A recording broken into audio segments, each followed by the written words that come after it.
Hi there. My name's Philippe Lynes. I like to think of my research as taking place within what's increasingly being called the environmental post-humanities.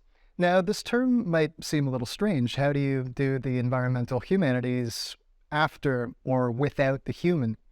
The key concept here is the notion of post-humanism.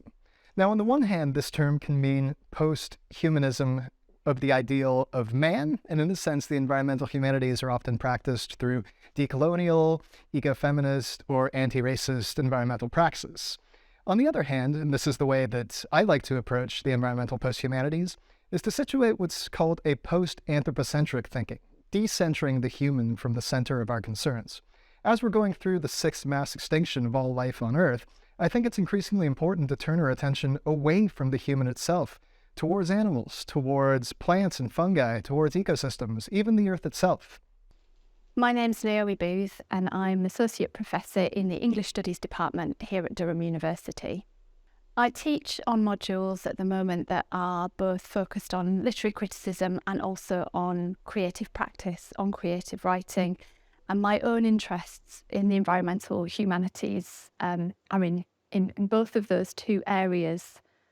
I'm really interested in new critical approaches that help us to think about the role that literature has in our thinking and action about the environment. I work both as a literary critic and as a prose fiction writer, writing novels and short stories. So in my own work, this shows up in a few different ways. The first novel that I wrote, which is called Sealed, has often been described as a work of eco-horror.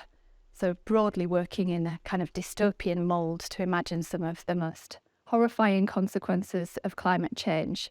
And more recently, I've written short fiction that tries to focus on intersections between humans and other animals in a collection of short stories called Animals at Night.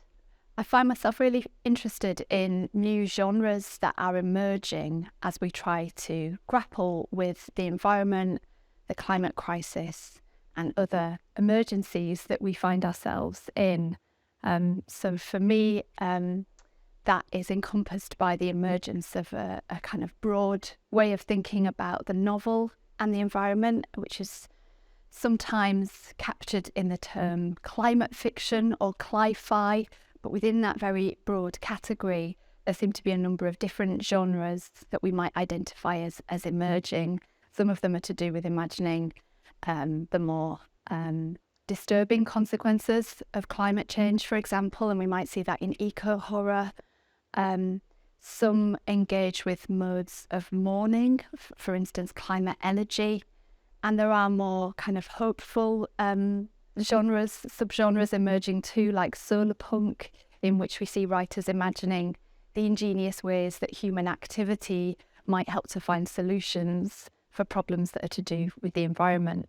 Hello, I'm Gerald. I'm Professor of Contemporary French Philosophy in the School of Modern Languages and Cultures here at Durham.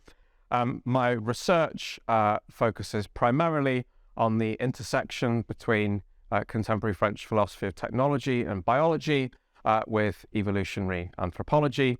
I'm interested in particular in the link between climate change and the proliferation of stress-related diseases that seem to be on the rise nowadays, including not only high levels of addiction, but attention deficiency disorders, non-communicable diseases like heart disease, diabetes, even things thrown in there like Alzheimer's, dementia, all of which we can trace to the fact that physiologically we tend to be very good at dealing with intermittent stress, but very poor at dealing with chronic stress. We really need to see a link here between what we really can see as a clinical diagnosis of consumption addiction, leading, of course, to climate change and the overconsumption that underpins that, and also the culture of high stress, intense work, the expectation that we are primarily responsible for adapting ourselves to fit the demands of the world, the demands of the market, by working ever longer hours on ever smaller quantities of sleep, keeping ourselves going with a range of addictogens like screen time, coffee consumption, higher alcohol consumption, and so on. There's a lovely phrase by the German sociologist Wolfgang Streeck, who describes the fourfold strategy of surviving the entropic collapse of the current capitalist order as coping, hoping, shopping, and doping. I argue that this all fits in with that clinical diagnosis of consumption addiction directly tied to global warming, and that in order to alleviate that, to begin to solve the problem of climate change, we first off need to solve the organization of society that is pushing us to become so stressed and burned out in the first place. Hi, I'm Ayra Thampuran, an assistant professor in Black Health and the Humanities here at Durham University's Institute for Medical Humanities. My own research sits at the intersection of the environmental humanities, medical humanities, and critical race studies. I'm interested in how creative practitioners across the contemporary African diaspora express distress and healing in ways that often go beyond Western biomedical models of health and psychiatric practices. So I look at a range of creative expressions from literature, visual art, performance art to film, to really consider how these expressions understand health as something that is embodied and environmentally embedded. So I look at things that condition health and well-being, from environmental racism to ecologies of health and well-being to structural factors like medical and scientific racism. I'm also particularly interested in how healing in these diasporic traditions often involves healing or repairing relationships between land, space, the individual body, and the communal body as a whole. And I think that this is quite a pressing concern, particularly in the current environment of a global climate crisis as we are confronting now. Apart from the Black Health and the Humanities Network and the Neurodivergent Humanities Network, there are plenty of other postgraduate research spaces and networks where you can collaborate with people who are from different sectors and different disciplines. And I think that's the sort of environment that really enriches research. I'm Courtney. I'm an associate professor in the Department of History, and I'm involved in the environmental humanities because I'm an environmental historian.